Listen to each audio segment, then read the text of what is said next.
네, 이 아침에 오신 여러분들을 진심으로 환영합니다. 오늘 여러분들의 처한 환경 가운데, 처한 문제 가운데 우리 하나님께서 해결해 주시고 또 들으심을 입을 수 있는 그런 귀한 기도의 시간들이 되기를 주님의 이름으로 축복합니다. 네, 오래전에 있었던 일인데요. 지난 2015년 6월 26일 미국 사우스캐롤라이나주 찰스턴의 임마누엘 흑인 감리 교회에서 총기 난사 사건으로 6월 17일 날 있었는데 9명의 교인이 사망하여 희생자의 장례에 참석한 버락 오바마 대통령이 감동적인 추도사를 했습니다. 무엇보다 추도사의 백미는 연설 말미에 그가 선정한 찬송가였습니다. 그는 30분 남짓 추도사를 하다 멈추고 고개를 숙였습니다. 한동안 침묵하던 그의 입에서 흘러나온 찬송가는 어메이징 그레이스의 첫 소절이었습니다. 놀라운 은혜, 나 같은 악마를 구원하셨다는 소리가 얼마나 달콤한지.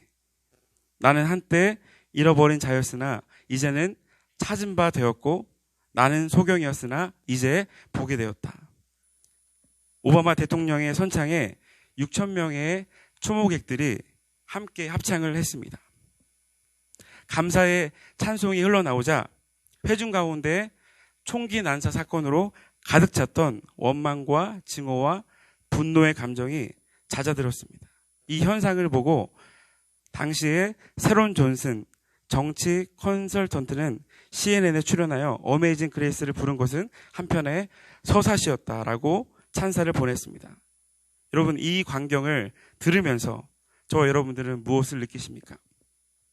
우리가 하나님께 올려드리는, 하나님을 향하여 드리는 진정한 감사는 우리의 원망과 미움과 분노, 낙심의 마음을 이긴다는 사실입니다.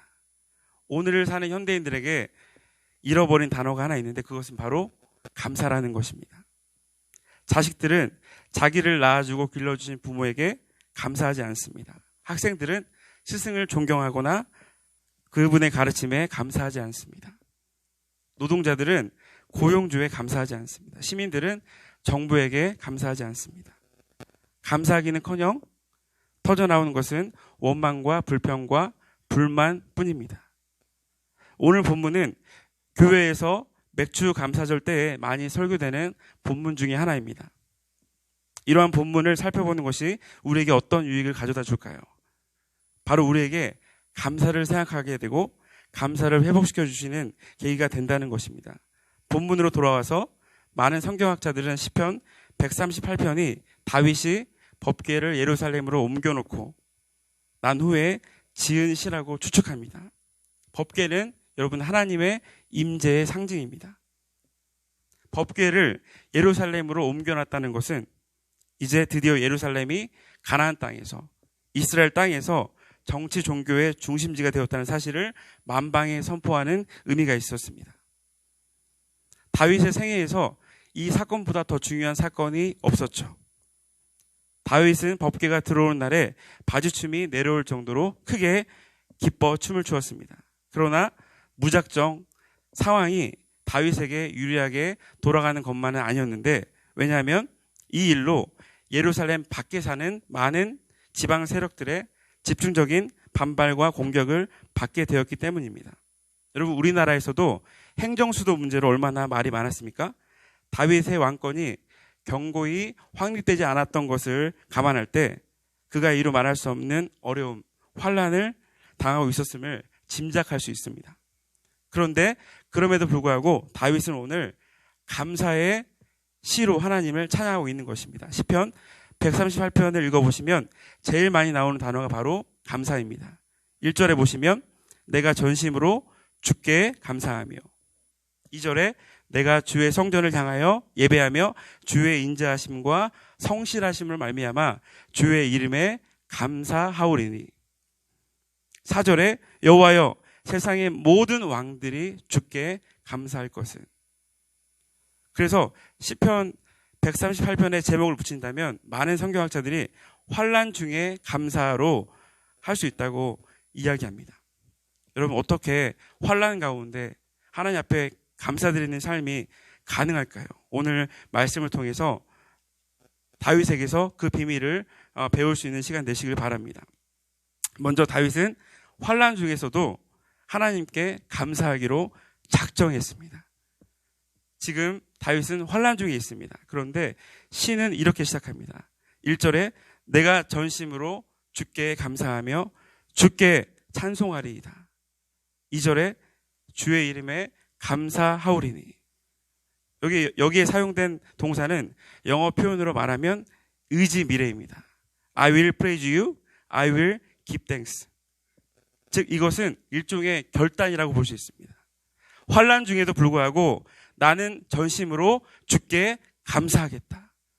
내 문제가 해결되지 않았을지라도 나는 감사함으로 하나님 앞에 나아가겠다라고 작정하는 것입니다. 여러분, 환난을 당하게 되면 대부분의 사람들은 예배 드리는 것조차 포기하게 됩니다. 이 판에 무슨 예배냐?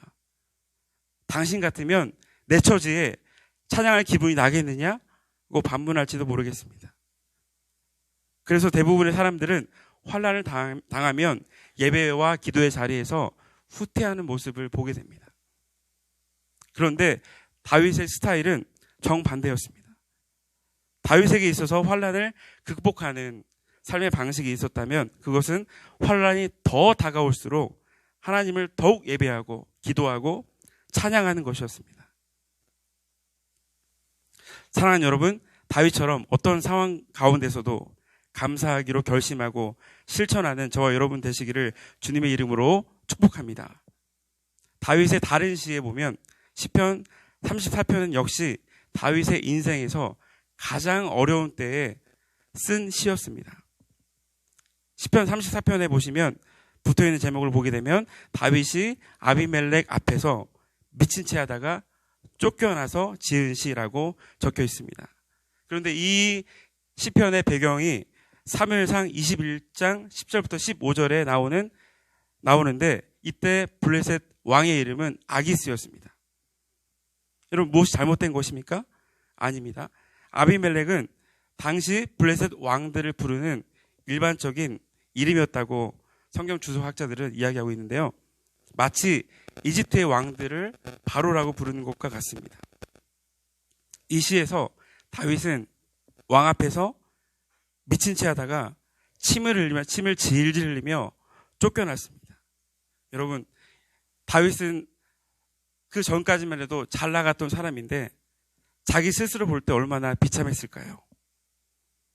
아마 저 같으면 어쩌다가 내가 이 꼴이 되었을까라고 낙심하며 자조하며 일어서지 못했을지도 모르겠습니다. 그러나 다윗은 내가 여호와를 항상 송축하며 내 입술로 항상 여호와를 찬송하리이다 라고 입을 엽니다. 여러분, 이 행간의 다윗의 마음을 보게 되면 내 삶에 어둠이 밀려와도 환난의 바람이 불어도 고통이 찾아와도 하나님을 찬양하고 경배하고 주님을 송축하는 일을 나는 결단코 멈추지 않으리. 여러분, 그랬더니 어떤 일이 일어났을까요? 그 답이 시편 34편 4절에 있는데 내가 여호와께 간구하며 내게 응답하시고 내 모든 두려움에서 나를 건지셨도다. 아멘. 여러분, 고통 중에도 하나님을 찬양하면 이상하게 힘이 나요. 물리칠 수가 있습니다. 환난 중에도 여러분 낙심하고 한탄의 말을 하는 것보다는 하나님께 감사하면 그 감사가 여러분의 심령을 인도하고 하나님께 감사하는 것이 능력이 될 줄 믿습니다. 그렇기 때문에 고통과 환난이 찾아올 때 가장 어리석은 일은 찬양을 포기하는 것입니다. 따라해 보세요. 고통과 환난이 찾아올 때 가장 어리석은 일은 하나님께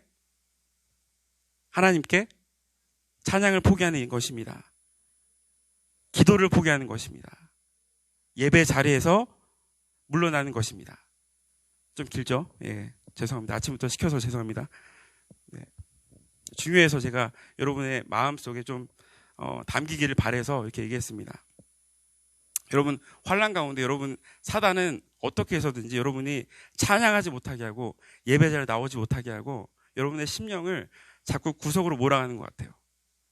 그럴 때 주님께 감사하고 찬양하고 주님께 예배드리는 것 자체가 우리의 심령에 빛이 되고 하나님을 경험하는 그런 귀한 능력이 된다는 것입니다. 사랑하는 아포스톨 여러분, 어떤 상황에 직면하더라도 감사하기로 작정하십시오. 여러분, 복음성가 중에 모든 상황 속에서라는 찬양이 있죠. 모든 상황 속에서 주를 찬양할지라. 주는 너의 큰 상급, 큰 도움이시라. 주의 얼굴 구할 때 주의 영을 부으사 크신 사랑 안에서 주를 보게 하소서. 내 영혼이 확정되고 확정되었사오니 믿음의 눈 들어 주를 바라봅니다. 여러분, 이 가사처럼 환난 중에서도 여러분의 당하는 어려움 속에서도 낙심하지 마시고 주님께 표대를 정해서 감사하기를 작정하시는 여러분 되시기를 바랍니다. 감사와 함께 찬양을 통해 하나님께 올려드려야 되는데 찬양은 우리에게 하나님의 능력을 경험할 수 있는 계기가 된다는 것입니다. 역대하 20장에 보시면 세 민족 모압과 암몬과 마온이 연합해서 유다를 침공한 이야기가 나와 있습니다. 유다 왕 여호사밧은 이에 적의 위협에 떨며 주님께 엎드립니다. 그는 하나님께 구원의 약속을 받고 한 것이 무엇이냐면 맨 앞줄에 노래하는 자들을 세우게 됩니다. 여러분, 맨 앞줄에 하나님을 찬양하는 찬양대를 세우는 것이 여러분 전쟁에서 무슨 효과가 있을까요?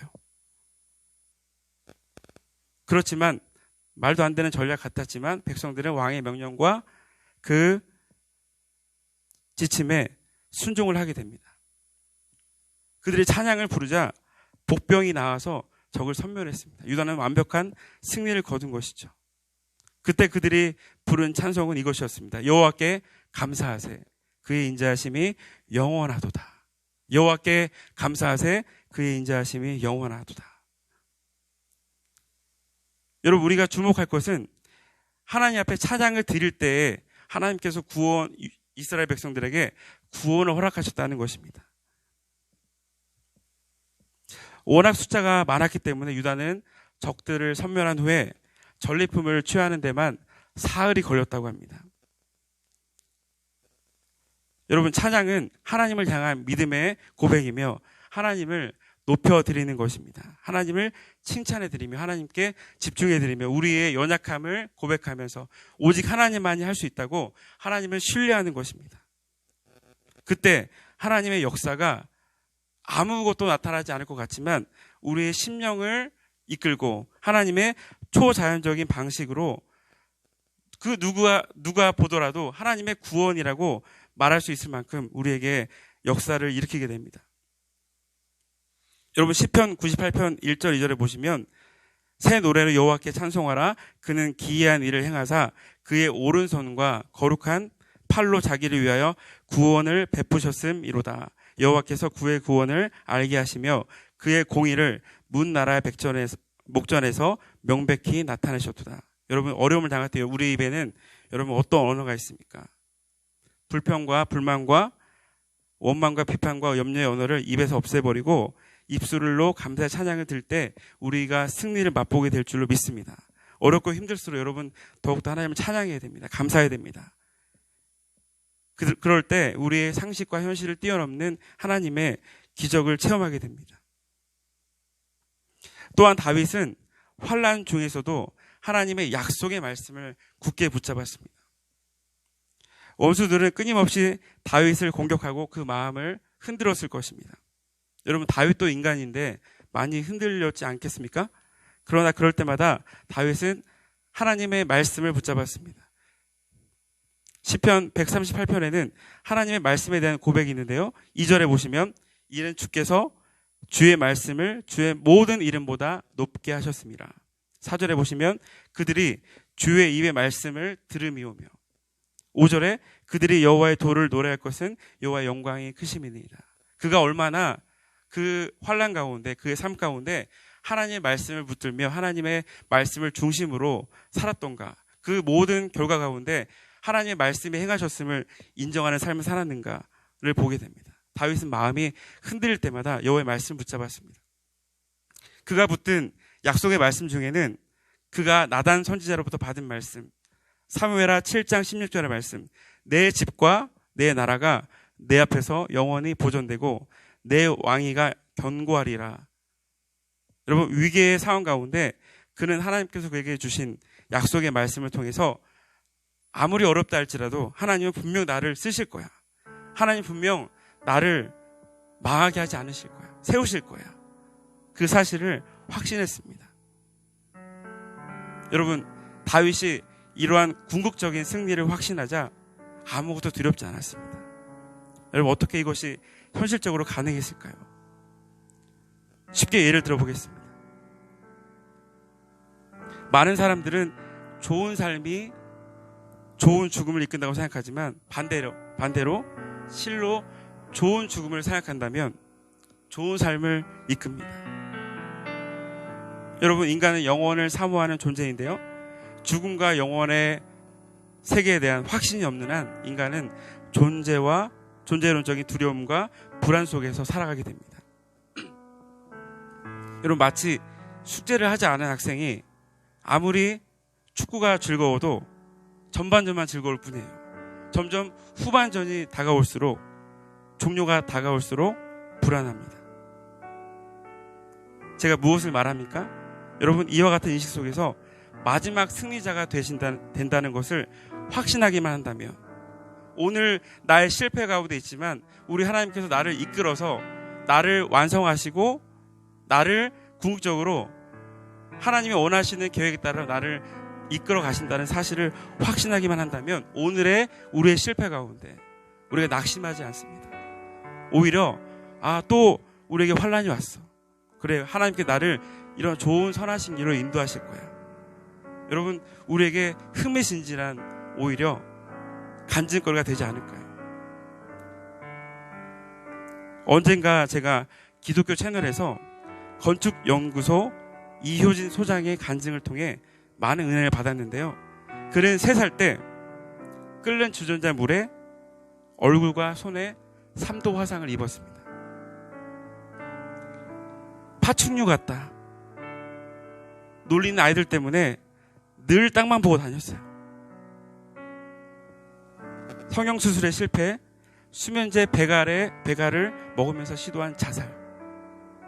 유일한 말동무이자 보호자인 그의 어머니께서 교통사고로 인해 죽었을 때 그는 절망 가운데 늘 이렇게 고백했습니다. 하나님, 내 인생을 책임지지 않으면서 왜 나를 살려주십니까? 하나님, 왜 나에게만 이렇게 잔인하십니까? 여러분, 그는 어머니의 무덤에 울부짖으면서 사람이 그렇게 울 수 있구나라는 사실을 그때 알았다고도 고백하면서 제가 그분을 많이 좀 웃기도 했습니다. 여러분, 그침이 없는 눈물만 나오는 것이 아니라 그가 예수님을 만난 뒤에는 180도 달라졌습니다. 너는 파충류 같다라는 사람들의 소리가 들린 것이 아니라 미스 헤븐, 너는 하나님 나라에서 미스 헤븐이야. 너는 주님의 부자, 주님의 주부를 한다. 여러분, 그렇게 인식을 하고 살아가니까, 그렇게 확신을 하고 살아가니까 전혀 다른 삶을 살고 있습니다. 여러분, 주님의 약속이 성취된 결과를 보기에 그의 인생에서 겪은 참담함은 오히려 그를 빛나게 합니다. 사랑하는 아포스톨 여러분, 도대체 여러분의 문제 가운데, 여러분의 삶 가운데 풀리지 않습니까? 차라리 주저앉고 싶고 포기하고 싶지는 않습니까? 여러분, 하나님께서 우리에게 가까이 계신 것이 아니라 하나님이 저 멀리 한없이 우리에게 멀어져 보이지 않습니까? 우리에게 약속하신 하나님 말씀, 우리를 구원하시고 마침내 주님의 계획에 따라서 우리를 천국으로 인도하시고 우리에게 사명을 주신 우리 하나님 앞에 성실하게 믿고 잠잠히 기다리신 여러분 되시길 바랍니다.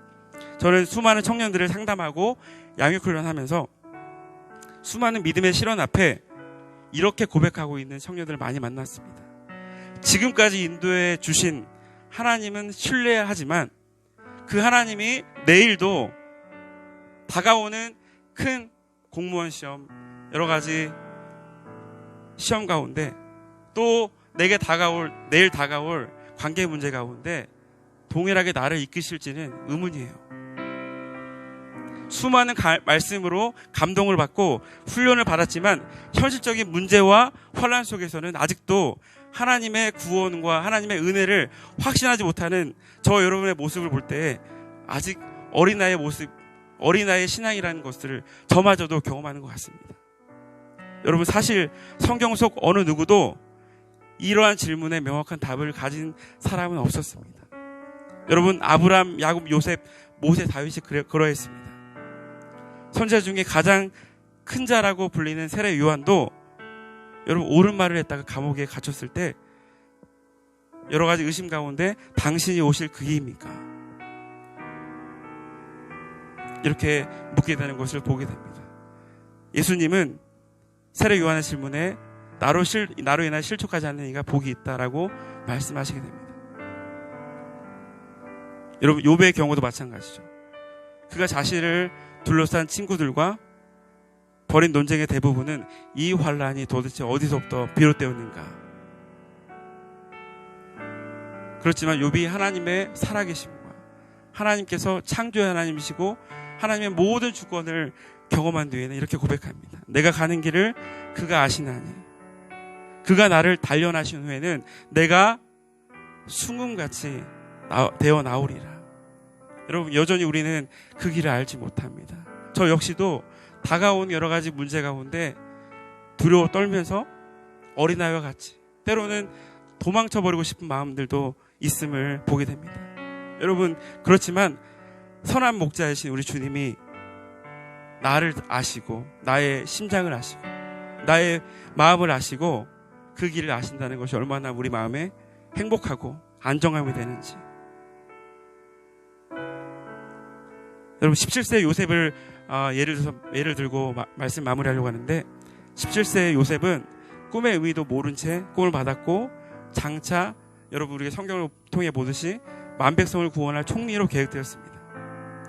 여러분, 그러나 총리가 되는 것이 아니라 그의 삶 가운데 종살이도 모자라서 강간범이 되고 감옥행으로 이어지는 불운의 행보가 계속되었습니다.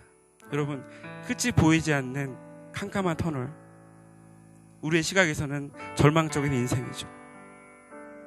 하지만 성경 10편 105편 16절 19절까지 하나님은 요셉의 인생을 이렇게 말씀하십니다. 그가 또 그 땅에 기근이 들게 하사, 여기서 그는 하나님을 말씀하시는 것이죠. 그들이 의지하고 있는 양식을 다 끊으셨도다. 그가 한 사람을 앞서 보내셨으며 요셉이 종으로 팔렸도다. 곧 여호와의 말씀이 응할 때까지라. 그의 말씀이, 하나님 말씀이 그를 단련하셨도다. 여러분, 이제 말씀을 마치겠습니다. 여러분, 우리의 삶 가운데 어떤 환난을 여러분 겪고 있으십니까? 혹시 나는 안 돼, 자주 섞인 목소리로, 자주 섞인 마음으로 하나님 앞에 기도하기는커녕 하나님 앞에 찬양하지 못하고 방황하고 있지는 않습니까? 여러분, 환난 중에 우리 마음이 힘들지라도 하나님께 다시 한번 찬양과 감사하기로 작정하십시오. 환난 중에서 다윗이 그랬던 것처럼 하나님 말씀을 붙드십시오. 여러분, 마음의 불만을 잠재우고 감사를 깨우십시오. 왜 나에게만 이렇게 하나님 주셨을까? 그렇게 불평 멈추고 감사를 고백해 보십시오. 이렇게 될 때 하나님의 역사하심을 경험하며 복된 인생이 될 줄로 믿습니다. 이와 같은 삶을 사시는 여러분들이 다 되시기를 주님의 이름으로 축복합니다. 자, 기도하겠습니다. 자, 기도할 때 오늘 말씀을 통해 들었던 것들, 다윗이 환난 중에 하나님께 찬양과 감사하기로 작정했던 모습, 내 환경은 지금 나를 힘들게 할지라도 환경 가운데 그 환경을 바라보는 것이 아니라 하나님과 소통하며 하나님 앞에 의지하기로 결단하는 다윗의 모습을, 여러분, 이런 모습이 내 모습이 될 수 있도록 기도하시고, 다윗이 하나님 말씀을 붙잡았던 것처럼 하나님, 내가 오늘 붙잡아야 될 말씀을 우리에게 말씀해 주시고 하나님 그 말씀 가운데 나를 단련하신 우리 하나님을 기대하며 하나님 궁극적인 승리를 확신하며 오늘 내 삶 가운데 다시 한번 일어설 수 있도록 나를 말씀으로 붙잡아서 하나님께 다가갈 수 있도록 우리 삶을 인도해달라고 이 시간 한번 기도하겠습니다. 하나님 아버지 은혜를 감사합니다.